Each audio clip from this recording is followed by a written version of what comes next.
Hello everyone, and welcome to the first video in what I hope will be a very fun series. In this series, I'm hoping to make various Bridgerton and Regency inspired pieces and ultimately put together a Bridgerton ensemble. As you can tell, I'm very excited for season 2. Now in this first video, I'm going to show you how to make a chemise, and I have put the pattern in my Etsy shop so that you can download it and follow along. And I do think a chemise is a great first project to start with. While a chemise isn't worn in Bridgerton, it is more historically accurate and of course can provide comfort and keep your stays cleaner longer if you wear the chemise underneath. So I'm very excited, and let's get started. First thing you'll want to do is head over to my Etsy and download the PDF pattern. Make sure when printing it out, you're printing it on the correct paper size and 100%. The pattern will be 24 pages, which we will later assemble. For materials to create the chemise, I'm using about 260 centimeters of this lightweight cotton, a little more than 2.5 meters. Additionally, I'm also using some white cord and matching thread, but you could opt for ribbon or elastic.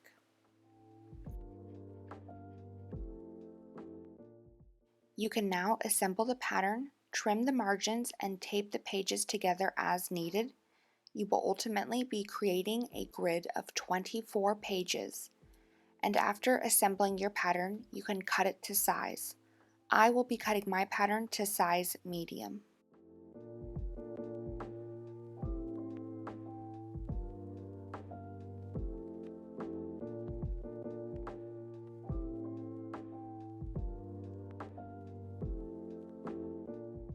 And here are all the pattern pieces. You will have the chemise body, the sleeve, the gusset, and a guide to create bias tape, which will be used to bind the neckline.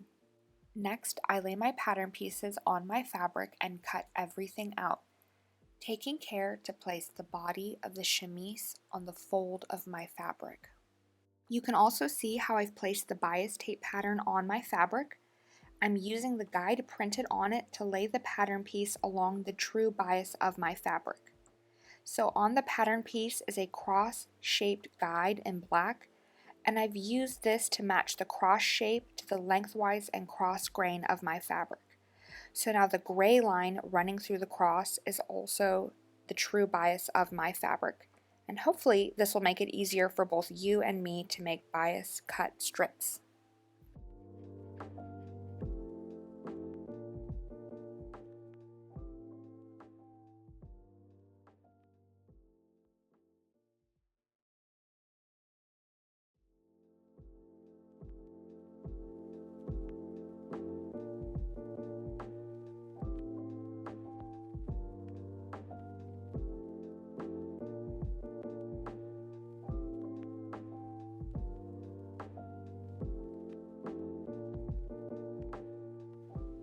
Okay, so I go ahead and cut everything out, and now I have 2 chemise body pieces, 2 sleeves, 2 gussets, and 4 bias cut strips, which I'm going to sew together to create the bias tape.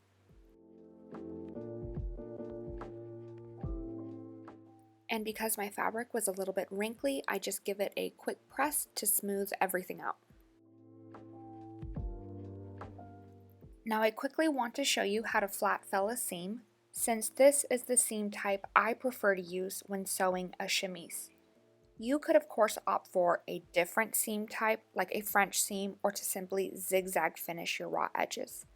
And I will also be using these scraps of fabric as an example, since I think it's a little easier to tell apart the right and wrong side. So I start by matching the right sides together, and then I straight stitch along the edge. I like to use a pretty generous seam allowance of 1.5 centimeters.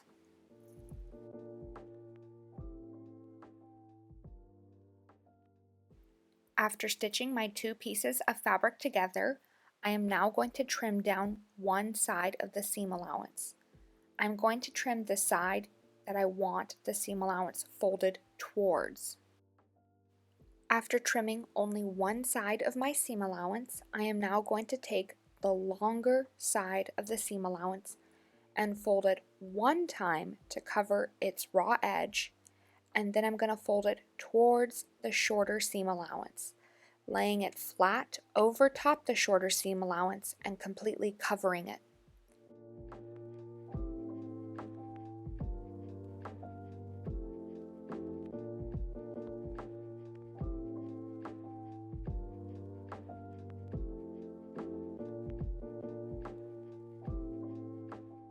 I like to pin as I fold my edge over, and then finally I top stitch the longer seam allowance down.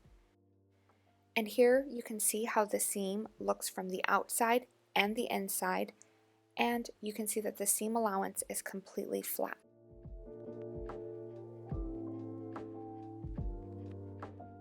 Now that we've gone over how to flat fell a seam, we can start working on the chemise. I like to start by matching the right sides of the chemise together and pinning the shoulder edges together. We will be finishing the shoulder seams with a flat fell seam, so go ahead and straight stitch the two top shoulder edges together with generous seam allowance, and then you can trim one side of the seam allowance and then fold the longer side of the seam allowance towards the shorter side, folding once to cover the raw edge and a second time just to cover up that shorter seam allowance. Pin it in place and then go ahead and top stitch it down.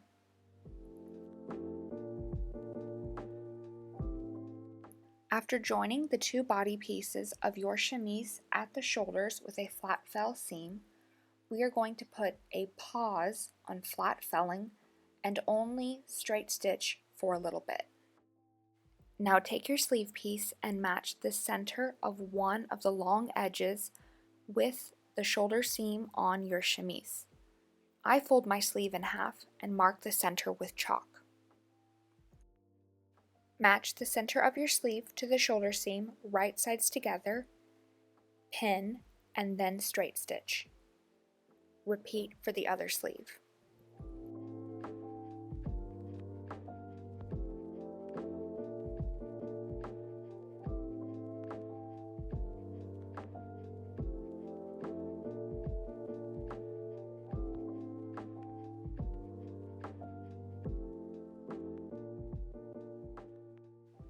And I recommend not stitching all the way to the edge of your sleeve, leaving about 1.5 centimeters unsewn.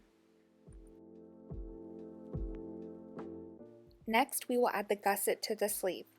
Start by matching one side of your sleeve to the gusset with right sides together. Pin and then straight stitch. This is how the sleeve should look with the gusset sewn to only one side. We will now be sewing the gusset to the other side of the sleeve. We will want to take the bottom edge of the gusset, the one that creates the right angle, and you're going to match it to the other side of your sleeve and then pin it in place and straight stitch it.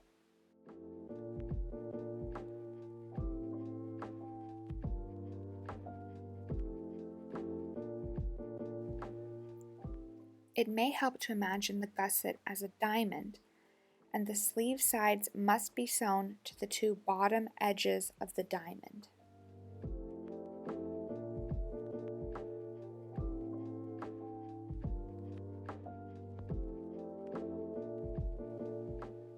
Here is how the chemise will look with the sleeve and gusset attached. The square or diamond shape of the gusset is sewn so that two edges are sewn to the sleeve and the other two edges will be sewn to the chemise.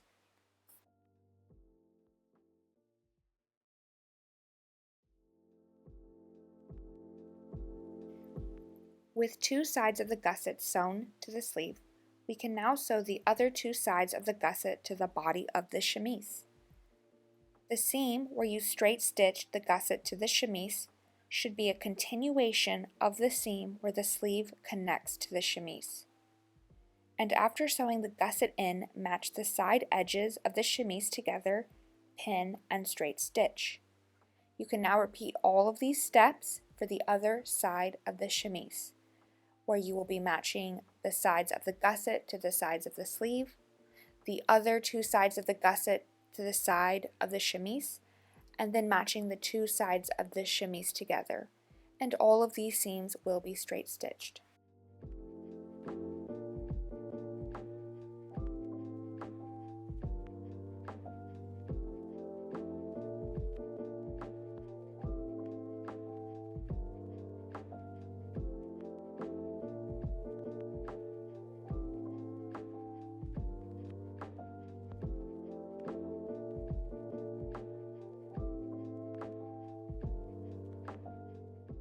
Here you can see after sewing the sides of my gussets to the side of my chemise, I then match the two chemise sides together and straight stitch all the way down to the bottom edge.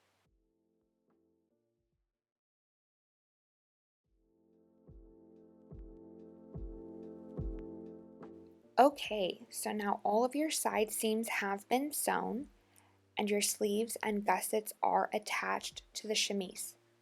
We can now return to those straight stitch seams and turn them all into flat felled seams. Now, as a rule of thumb, I like to work small to large, meaning I like to flat fell all of my smaller pieces towards the larger ones. So for example, I like to flat fell my gusset seam towards my sleeve. I start by trimming the seam allowance on the sleeve side, leaving the gusset side seam allowance longer. Then I fold the longer gusset side seam allowance towards the sleeve, pin, and top stitch down.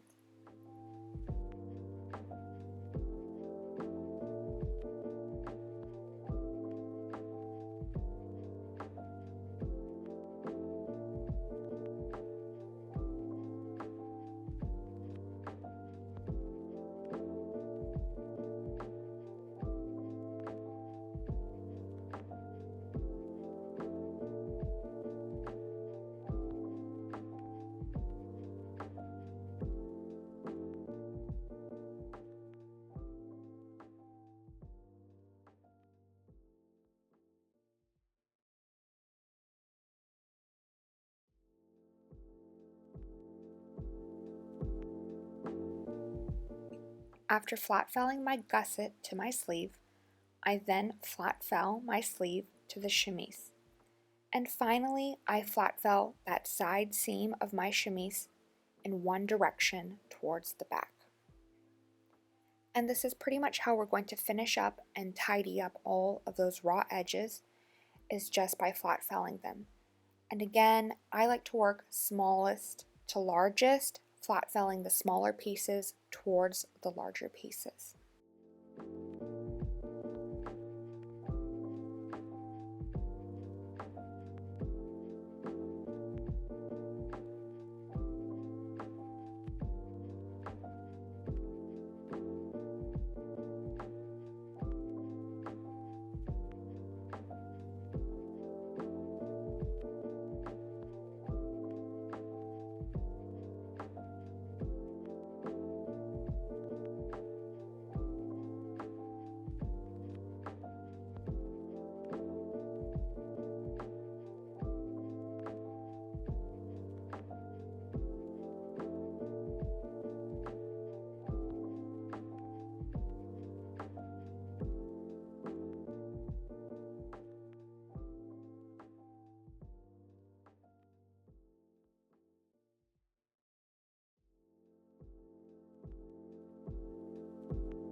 And at the point where your gusset bottom meets the chemise, you may want to take a little care when flat felling that point.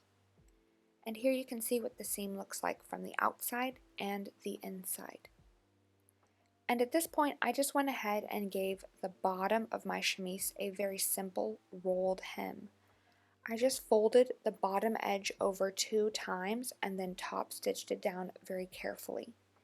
You of course may prefer to do a more traditional hem or an entirely different hemming method, but a simple rolled hem suits me perfectly. I also give the edges of my sleeves a rolled hem, and I take care just to fold them in the tiniest bit 2 times, folding them over and then top stitching them down.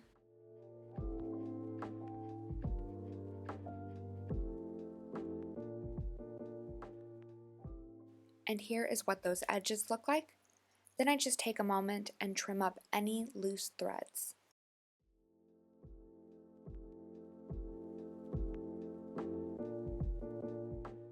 Now it's time to finish the neckline of the chemise with binding, which will double as the casing for our drawstring. So first we will need to make the binding. I like to lay the edges of the binding strips over top one another with right sides together. Then I mark and sew an angled stitch line. After sewing that angled stitch line, I trim the seam allowance. The reason I like to join the strips together at an angle is so that I can keep everything going on the bias.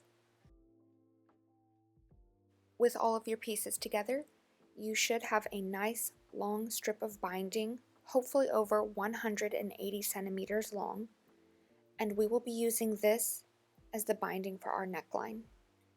So as you can see on my chemise, I've just cut a little notch to mark the center front.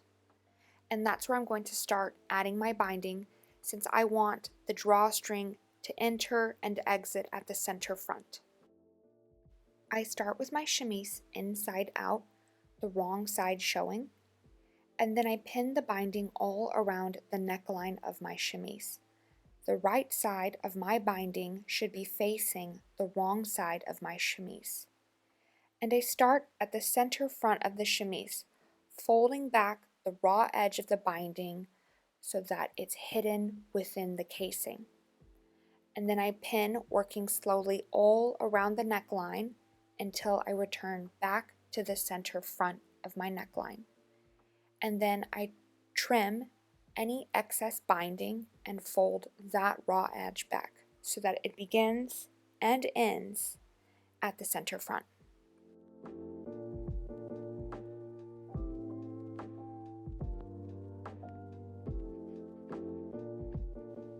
With the binding pinned in place along the neckline, we can now stitch the binding to the neckline with about 1 centimeter seam allowance.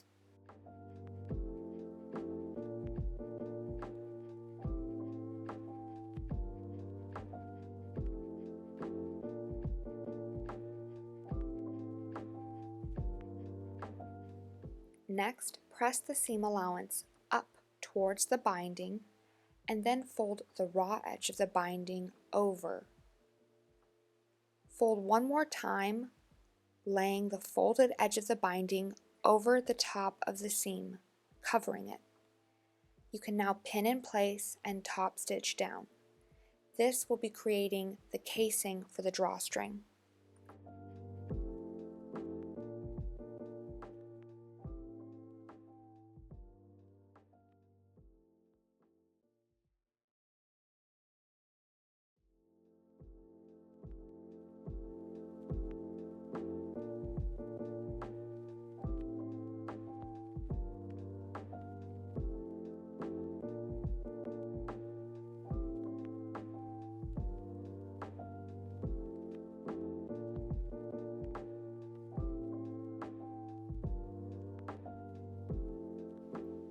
With the casing for the neckline finished, you can now insert your ribbon or cord as the drawstring.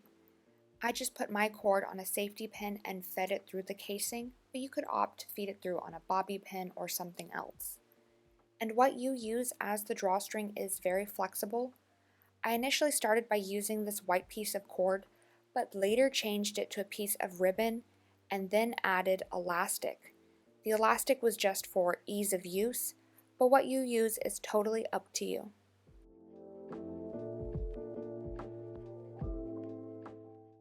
With the chemise all finished, let's see what it looks like.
and thank you so much for watching this video. If you like this video and would like to see other fun DIY videos and more Bridgerton content, definitely like and subscribe. Thank you. Bye.